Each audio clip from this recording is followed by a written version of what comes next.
I'm tired of the mess of plastic bags my screw punch bits are stored in. It's time to get organised.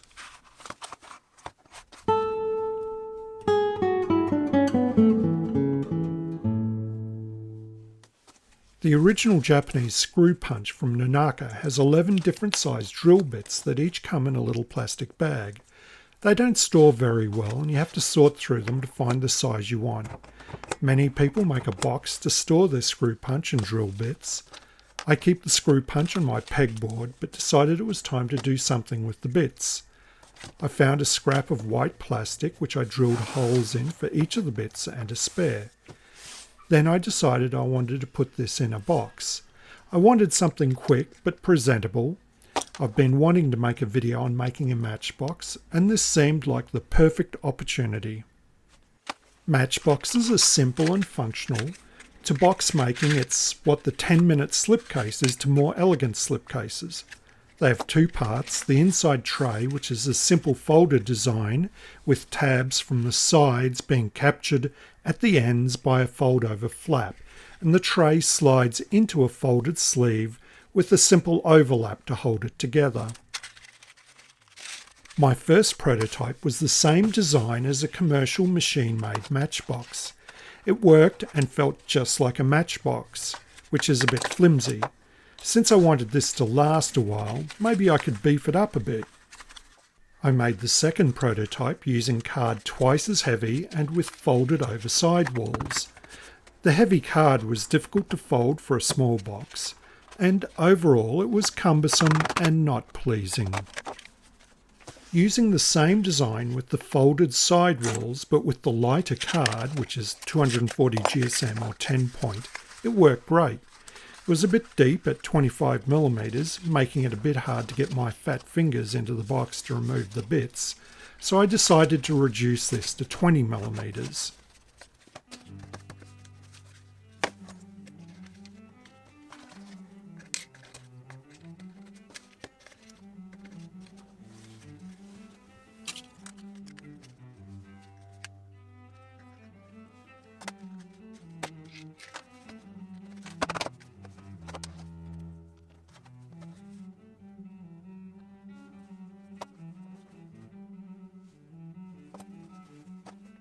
After measuring the length and width of the plastic base, I added a bit extra to make room for the folded-in flaps.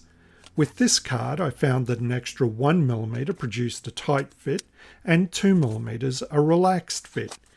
You can decide how tight you want the fit of your box.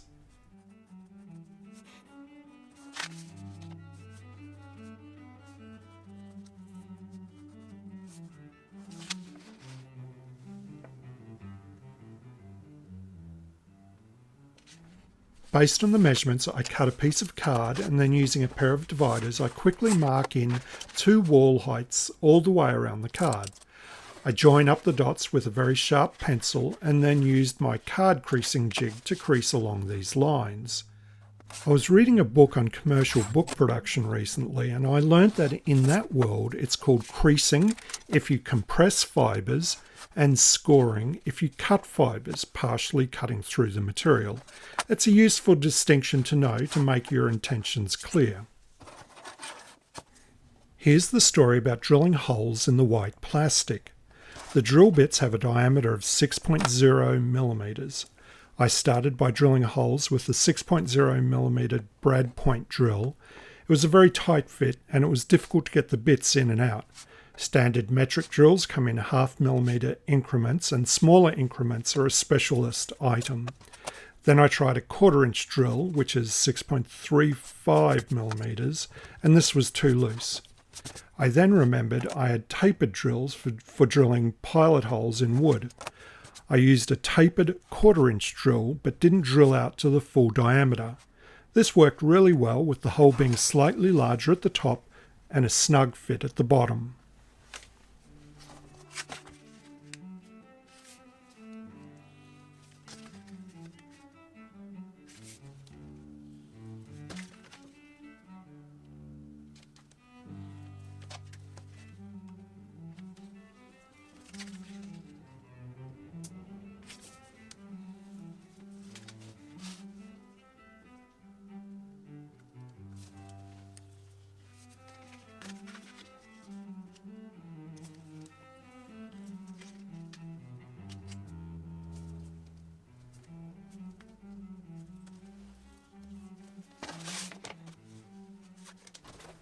To make the box fold together nicely, it's useful to cut some tolerance on some of the flaps.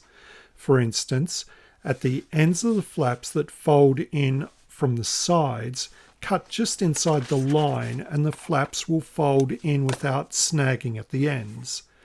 All the flaps that fold to the inside can be trimmed a tiny amount, maybe 1 millimeter, so they don't jam into the inside base of the tray. The flaps that fold in from the sides and end up under the end flaps, if you take a slight wedge out of their base, they won't prevent the sides from sitting vertical. These slight adjustments can be done by eye. They're not essential and the tray may fold up just fine without them. But they're quick and easy adjustments to make, and there's no downsides to making them. It's just a bit of insurance that the tray folds nicely the first time. You can make these fine adjustments as needed.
You could call the tray done now, as the plastic base will hold the flaps in place, or you can spend a few minutes gluing the tray together, making it slightly more rigid. The long side flaps are glued down first, and then the end flaps are glued down over the end tabs, and that's the tray made.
The sleeve is very straightforward to make.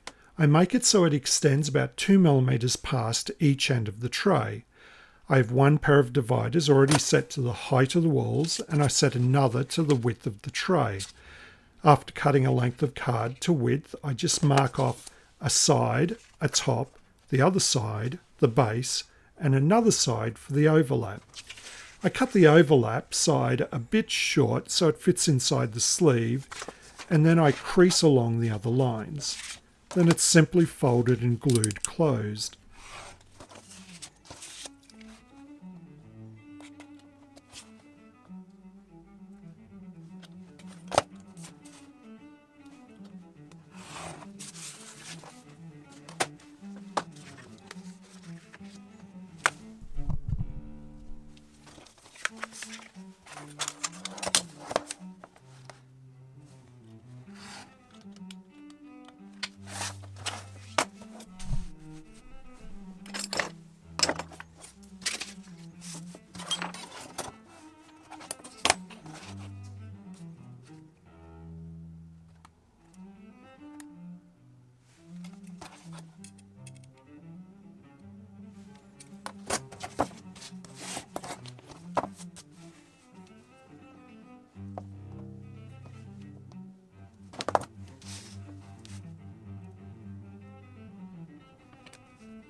The box is now finished, but it looks a bit plain. I scanned the leaflet that comes with the screw punch and printed at a reduced scale on some nice paper to make a label for the top. I cut a couple of pieces of black card to put on the sides to make it look like a matchbox.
The last thing to do is to find all the screw bits to put inside of it. This is a simple box to make. It's not going to be an heirloom, but it can add a nice touch to a present or for practical purposes such as storing screw punch bits, and it takes less than an hour to make. It's certainly worth giving a go. Until next time, cheerio.